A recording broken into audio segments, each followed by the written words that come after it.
Ah, Emma Watson. That's it. I got nothing else to say. I just said Emma Watson. What else could I say that would make this intro better?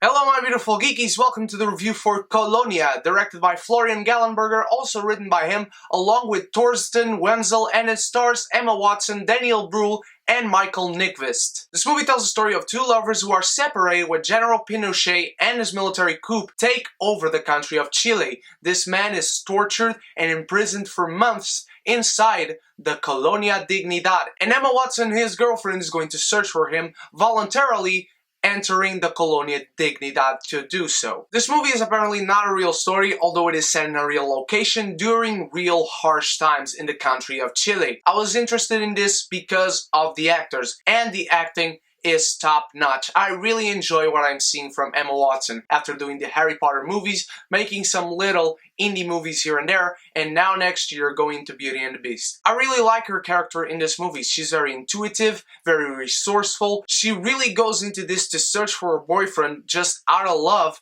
but then she finds out things and she just can't keep back. She really wants to find out what is going on. Why is it going on? How can she fix this? How can she fix that?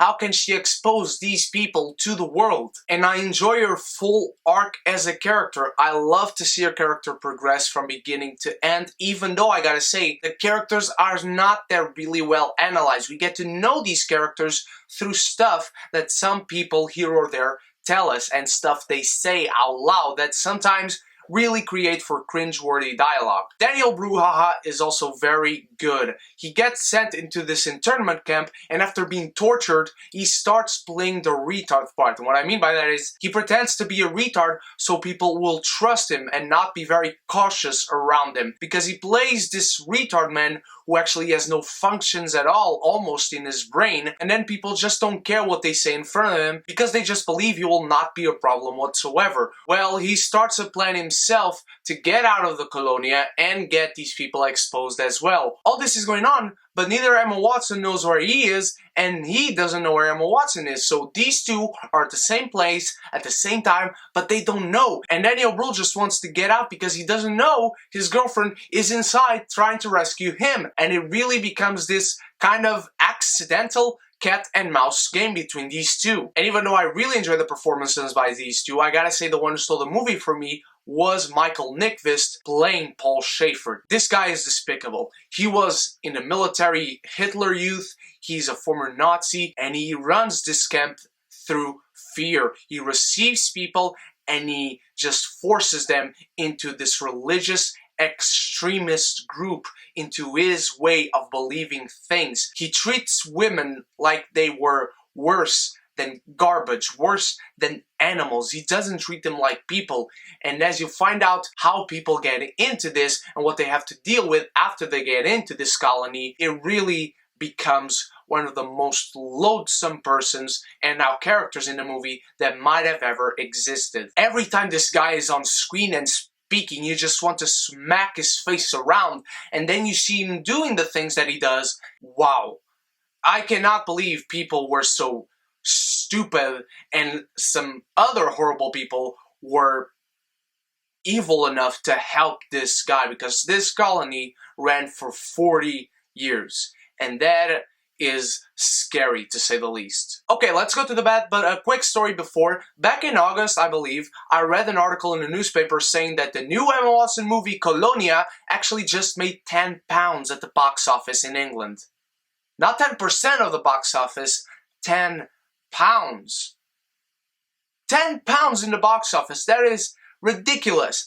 I can believe that because this movie's marketing is actually selling this movie as a very thrilling, action-packed, tension-rising, tension-building movie, and it's not really that. Honestly, this movie knows pacing very badly because the majority of the movie, besides the first and the last 20 minutes on each side, are really very bland. There's just never a moment where you feel tension building up. And sure, our characters find themselves in difficult predicaments, but you just never feel anything is coming out of it. You never feel the danger of the consequence coming out of the situation that they find themselves in. And that is because of what I said before, of the characters just feeling very hollow. You like these performances, you like the characters, but that's because they are being played by these very good and very likable actors. To the characters themselves, there's honestly not much. And this goes to the technical aspects as well, because it is very weird. None of the technical aspects in this movie are bad. There's not a bad lighting on set. There's not a cameraman being reflected on a glass or anything like that. It's just that there's really nothing for you to grab on. The movie just seems like it was put together to be cohesive time-wise, but there's just nothing that feels important, that feels like you should grab onto that. There's nothing that sets up something that will come back maybe later in the movie. There are, although, 2 noticeable green screen moments that I noticed, and they are very bad. But then when this movie kicks into high gear, it's the last 10 minutes. And you wish that the whole movie was like this. Because as they are inside the colony, there's just not a moment where things move. Everything goes by at the pace of a turtle racing a snail. And that's just not good filmmaking. Honestly, I wish this movie was made as a horror movie. I don't mean to have a slasher monster killing everyone inside the colony. What I mean is, you should have had a great villain like you did, but then play this movie like it was a horror, like these people had no escape, that you felt that these people had no escape, because throughout the movie, you never feel like you're in there with these people. You never feel like you're trapped, and that's because of the problem that I spoke about the characters as well. You always feel like you're watching them from the outside. You always feel that the frame as you're watching the movie separates you. And the greatest movies make you feel like you're in the situations with the characters as they are in said situations. The biggest problem with Colony is the flow of the story. It is the pacing of the movie itself. It is the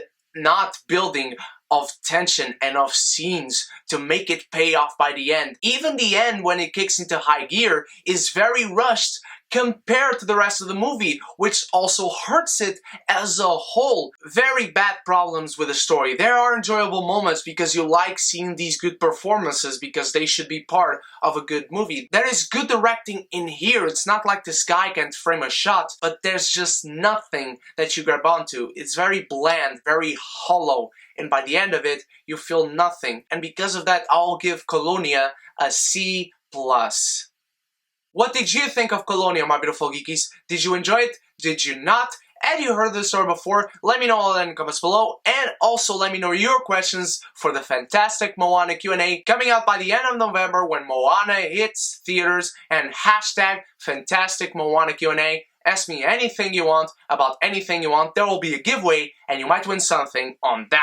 And if you enjoyed this review, give it a like and share. That's a big way for you guys to help me out. And join the beautiful geeky community by clicking subscribe in the button below, and we can be geeky united. Thank you so much for watching, my beautiful geekies. We keep growing and growing thanks to you guys. Thank you for voting, and you stay beautiful, you stay geeky. Cheers!